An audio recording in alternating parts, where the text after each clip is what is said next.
Happy Friday, everybody. I have had quite a number of people ask me about printing and how I print my photos. So today I'm going to just go through how I print stuff at home. I don't always print stuff at home. Sometimes I send it out, but I like controlling the whole process. So I love to be able to print at home.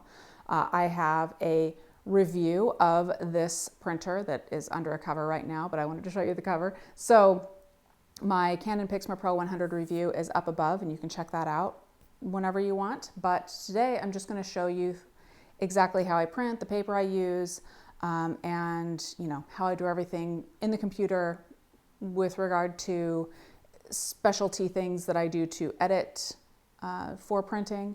And yeah, that's it. Okay, so let's get started. First of all, I mentioned that it is a Canon Pixma Pro 100. I do have this dust cover for it. I just got it off of Amazon. It says digital deck covers. I'll put a link to it down below, but I just kind of picked one at random that fit this printer, and it's just gonna go on the ground right now. Okay, here she is. I love this printer. I know some people don't like it because they say the ink is too expensive or whatever. It's the printer I chose. I still really like it. Yes, ink is expensive, but ink is always expensive. So, okay, paper. Paper I use a couple of different kinds. I prefer to use Canon paper. The reason for that is really just a little bit of laziness because I use Canon Print Studio Pro, which is a free download. I use that to print. The Canon paper profiles are built into it, so I prefer to use these. However, I have a bunch of other paper from years and years and years ago, from before I had this printer, from when I had other printers. And I've been trying to use it up lately. So this is Ilford Gallery smooth gloss paper, 8.5 by 11 sized. This box is full. This is the second box that I have been into lately. And frankly, I'll show you what I do, but I just use the Canon profiles because I'm too lazy to go get the Ilford ones and put them in. I did a long time ago, but then I had to uninstall and reinstall Lightroom and stuff. And well, anyway, here we are back to just being a little bit lazy. So let's go ahead and put some of the paper in. I always put a good bulk of paper in there instead of just one. I don't know, just seems like a good idea. Okay, paper's in, so I can get rid of this and pull over my computer.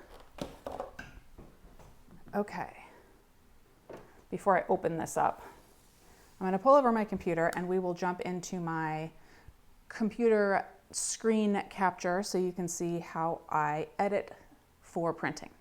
All right, here in Lightroom, I have one of my photos from Rocky Mountain National Park, and I want to print this on 8.5 by 11, like I just mentioned. The first thing I need to do is crop it. I don't know. We're just gonna go with that. Nope, I don't like it. Hold on. Okay, I like that. Now, this photo is already edited for printing, but let me show you what I did.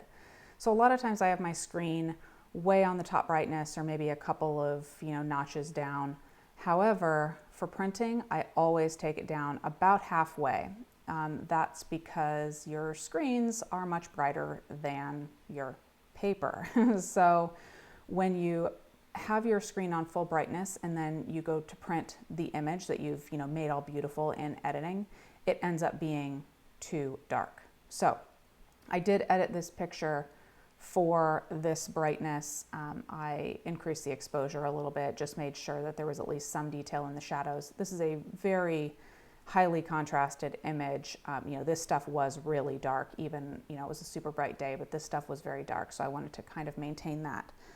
I'm also really, I know I'm experienced, I guess, with my computer and my printer, so I know exactly what I need with regard to how much brightness the screen should be, what the photo should look like. So it's going to vary by by printer, by computer. So, you know, these settings wouldn't necessarily work exactly for you, but at least you'll know kind of how I do it and maybe a direction that might work for you. So anyway, here we are. We need to go down to actually print. So I go to File so that I can get to Canon Print Studio Pro. Okay, while that opens up, I'm going to go ahead and open up my printer, so that I don't forget. Last thing I need is this to be start printing, and then I've forgotten to open it up. Okay, so you see on the screen that the paper size is wrong. So let's go ahead and fix that. And I want no borders, and everything else I leave the same. So I can see that there's no borders. And when I go to print, okay, and okay again. Uh-oh, I'm not plugged in. Well, and that's a problem. Can't tell you how many times I've done that. So this printer actually does have wireless, but for some reason at some point it kind of stopped working and I had trouble with it, and then I just never used it again. For some reason I just don't think it's that important, I guess, to mess around with it. So I just plug in with a USB cable. Oh, I should probably turn the printer on. Takes a moment for it to boot up. So I'll have some coffee. All right, guys.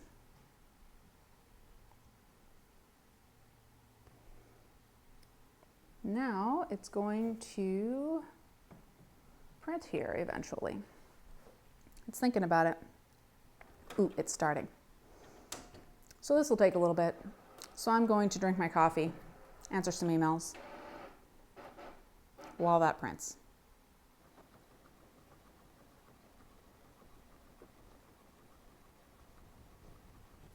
And it's all done. So I'm going to hang this up on my little picture hanger that's actually behind me right now on the wall. And that's it, everybody. That's how I print. I hope that was enlightening for you in some way. And if there's things that you do differently than me, or if there's a particular printer that you like, shh, I'm filming a video here. Sorry. If there's a particular printer that you like, that you want to share with everybody else, let us all know down in the comments below. You know, what do you use? Do you use a certain kind of paper? Do you use a certain process? Yeah, let us know. That's it, everybody. Thanks for watching.